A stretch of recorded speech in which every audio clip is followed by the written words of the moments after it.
Magandang hapon po. Wala na raw atrasan ng 3 araw na tigil pasada ng piston simula bukas bilang protesta sa PUV Modernization Program. Dahil sa transport strike, may mga mag-online class muna at suspendido ang number coding sa Metro Manila. Nakatutok si Maki Pulido. Simula mamayang hating gabi hanggang sa Miyerkules, magtitipon-tipon ang mga driver at operator ng piston sa ilang lugar sa Metro Manila at probinsya. Mahigit 100,000 na driver at operator ang magtitigil pasada ng 3 araw. Magmamarcha naman sila sa Menjola sa Miyerkules. Wala raw kasing narating ang ilang buwang pag-uusap nila sa gobyerno para i-rehabilitate na lang ang kanilang mga jeepney sa halip na puwersahin silang bumili ng mas mahal na modern jeep. Huwag din daw sana silang puwersahin sumali sa malakorporasyon na kooperatiba. Bukas kami sa usapin ng kooperatiba kung ito yung individual pa rin na pag-aari ng unit at individual na pag-aari ng prangkisa. Sabi ng LTFRB, wala naman daw pilitan ang pagbili ng mga bagong jeep. Unang hakbang lang din daw ang pagbuo ng kooperatiba. Pag nakabuo na po sila, tuturuan po namin sila kung paano po yung fleet modernization program. Basta po yung sasakyan nila ay tinatawag nating roadworthy, ayon po sa pamantayan ng LTO, pasado po yan at pwede po yung bumiyahe. Sa Metro Manila pa lang, mahigit 700 ruta ang tatamaan. Piston pa lang ito, hindi sasali ang ibang transport group. Para sa ilang pasahero, hassle ang tigil pasada, pero naiintindihan daw nila ang mga tsuper. Alam ko naman sa sarili ko na may ibang way para makapunta sa pupuntahan ko eh. Pero yung hanap buhay nila, nakakainin nila sa araw-araw. Gusto ko naman po yung modern jeepneys para sa lahat. Kaso nga lang po, since super mahal, I understand naman po na talagang may ibang drivers na hindi naman nila afford. Para sa GMA Integrated News, Maki Pulido, nakatutok, 24 oras. 8 nang naiulat na nasawi sa magnitude 6.8 na lindol sa Mindanao. At for verification ito ayon sa NDR-RMC. Ang burol ng ilan sa mga nasawi, dinalaw ni Vice President Sara Duterte.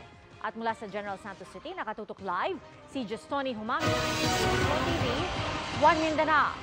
Justoni? Pia, binisita ni Vice President Inday Sara Duterte ang mga nilindol sa General Santos City at sa iba't ibang bayan ng Sarangani Province. Pagdating ni Vice President Sara Duterte sa General Santos Airport pasado alas 12 ng tanghali, agad siyang dumiretso sa Glan Sarangani. Nakiramay siya at nakidasal sa mga pamilyang namatayan sa magnitude 6.8 na lindol noong Biyernes. Unang binisita ni VP Sara ang mag-inang unang naiulat na nawawala at kahapon lang natagpuang natabunan sa loob mismo ng kanilang bahay. Dinalaw rin niya ang isang negosyanteng namatay matapos tamaan ng bakal sa ulo. Kinumusta rin ni VP Sara ang mga nasaktan sa lindol at dinala sa ospital. Nagpaabot din siya ng financial assistance sa mga kaanak na mga sugatan at namatay. Sa panayam kanina, nabanggit din ni VP Sara bilang Education Secretary na nasa mahigit 100 million pesos ang halaga ng pinsala ng pagyanig sa mga paaralan. Nakatakda rin daw na magkaroon ng stress debriefing ang DepEd para sa mga naapektuhang estudyante at mga guro. Pwede munang mag-asynchronous ang ating mga paaralan doon sa mga affected areas na meron pang takot ang mga teachers or mga estudyante natin na pumasok sa eskwelahan dahil sa trauma nila. Pia, pasado alas 4 ng hapon kanina, binisita rin ni VP Sara ang 3 nasawi sa lindol sa isang punerarya dito sa General Santos City upang magpaabot ng tulong at pakikiramay sa pamilya ng mga biktima. Yan muna ang latest mula dito sa General Santos City. Balik sa inyo, Pia. Ingat at maraming salamat, Justoni Humangil ng GMA Regional TV 1 Mindanao.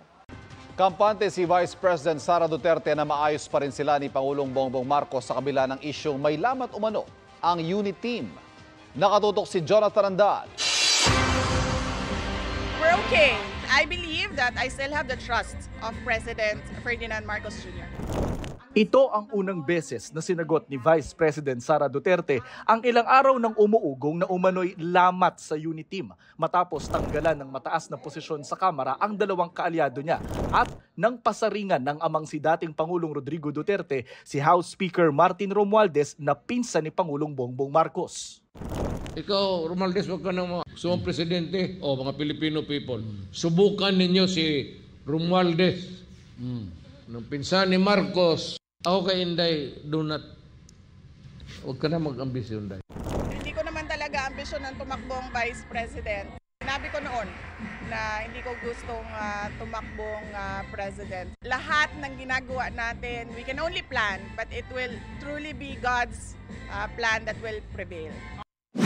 Ngayon naman, umuugong ang umano'y impeachment laban sa Vice Presidente. Itinanggihan ni Romualdez na kasama ng Pangulo sa Amerika. I don't know your sources.